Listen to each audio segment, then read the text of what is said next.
wabarakatuh. Kami dari kelompok 9 ingin mempresentasikan chassis mobil dan komponen dan jenis-jenisnya yang terdiri dari Aditya Yoga Saputra, M. Asigula Mutakin, M. Kanif Prasetya, M. Rahan Anugroho. Chassis mobil, pengertian komponen dan jenis-jenisnya. Chassis merupakan komponen yang penting pada sebuah kendaraan, khususnya mobil. Ibarat organ tubuh, chassis bisa disimpulkan sebagai kerangka tulang yang nantinya menopang tubuh kendaraan. Berikut uraian penjelasan singkat mengenai pengertian komponen serta jenis-jenis dari chassis mobil. Pengertian chassis mobil atau bisa juga disebut dengan chassis adalah komponen bagian dalam mobil yang keberadaannya sangat penting. Hal tersebut disebabkan chassis menjadi kerangka dasar atau fondasi tempat disatukannya komponen mesin dan setiap komponen mobil lainnya.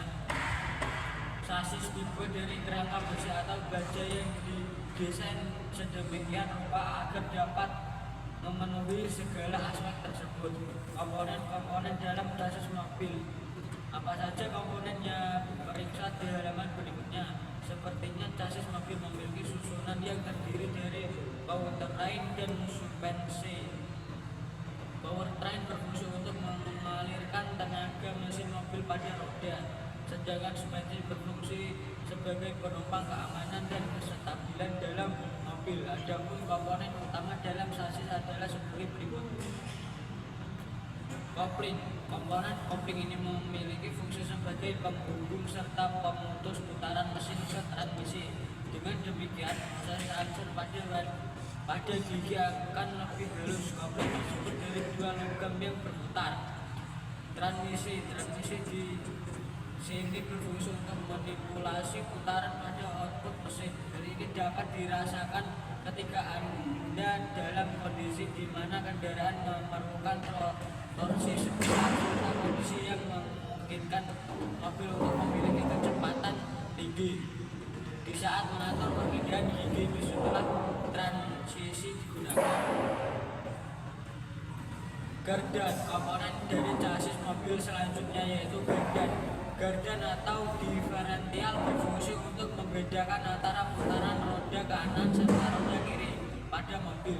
Jika dalam putaran roda tidak berbeda, maka akan terjadi slip pada roda yang menyebabkan keausan. Masih banyak komponen lain dari chassis mobil. Periksa di halaman berikutnya. Baling-baling poros propeller atau poros propeller yaitu penghubung antara putaran transmisi pada bagian depan mobil dan bagian belakang. Ada gardan. Biasanya poros baling-baling terdapat pada kendaraan dengan penggerak FR atau 4WD.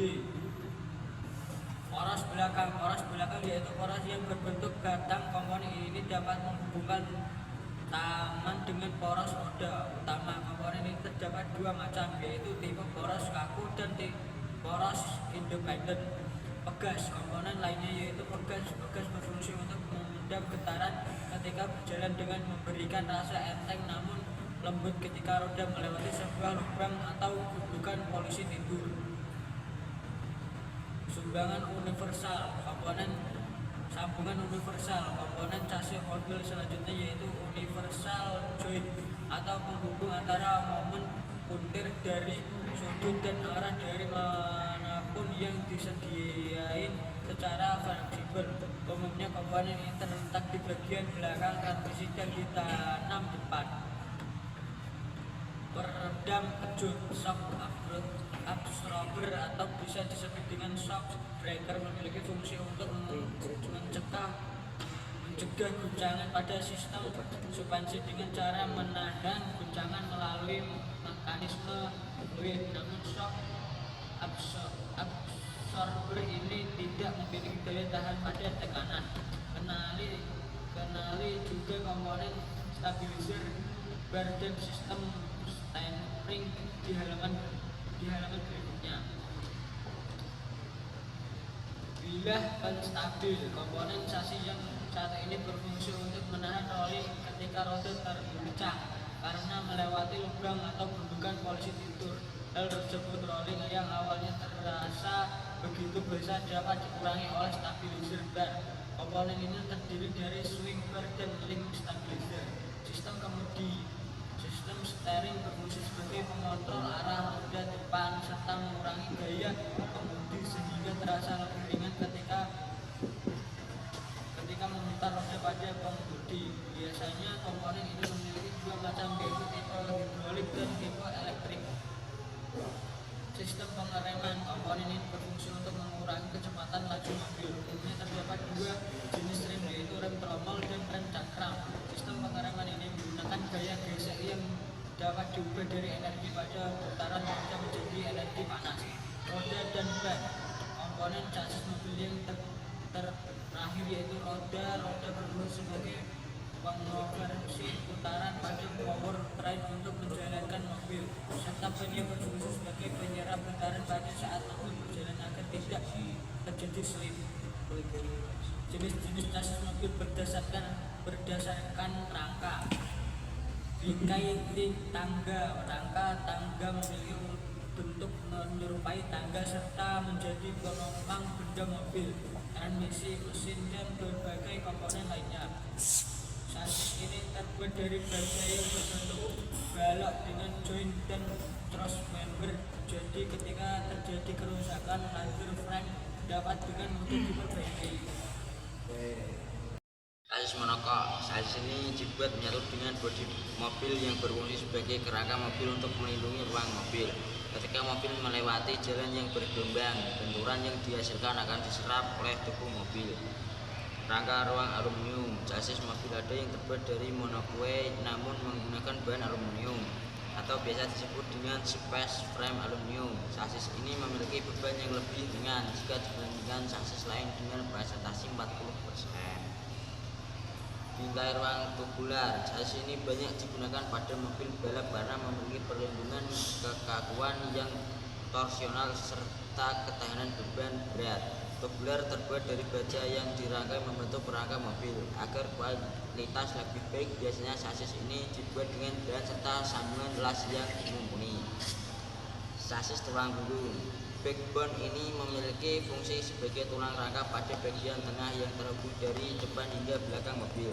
Chassis ini juga disebut sebagai rangka tunggal, namun chassis ini jarang digunakan karena biaya produksi yang tinggi serta memiliki dampak buruk.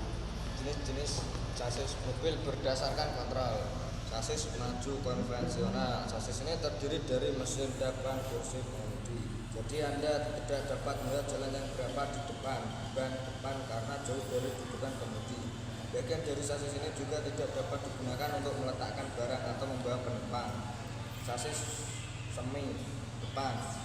Chassis jenis ini bisa digunakan untuk membawa penumpang atau bisa dijadikan untuk bagasi ekstra. Mesin ini dipasang setengah di kabin pengemudi dan separuh lainnya di luar kabin pengemudi. Chassis depan penuh. Mesin chassis ini dipasang pada bagian dalam kabin pengemudi serta letak kursi pengemudi berada di atas roda depan.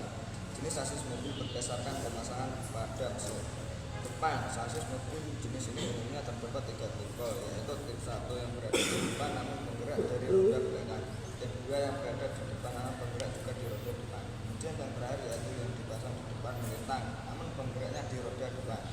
Biasanya mesin dipasang pada bagian belakang mobil menjadikan hemat ruang pada bagian depan dan menjadikan arah pandangan yang jelas ada jalannya. Tengah. Mesin pada chassis dipasang dengan tengah dengan fungsi pengambilan pusat dari gravitasi dan gaya cangkang pada kemudi. Depan melintang. Pada chassis ini mesin dipasang di depan namun pergerakan di roda depan. Hal ini dapat menstabilkan mobil saat melaju kencang. Karena pentingnya komponen ini, pastikan Anda melakukan perawatan terbaik hadapnya. Jika ada keluhan terkaitnya, Anda bisa membawanya ke bengkel Suzuki resmi. Lokasinya pun kini sangat mudah ditemukan. Informasi tersebut dapat Anda bisa melalui daftar situs daerah lokasi tersebut. Sekian presentasi dari kelompok 9. Bila ada salah kata mohon dimaafkan. Wassalamualaikum warahmatullahi wabarakatuh.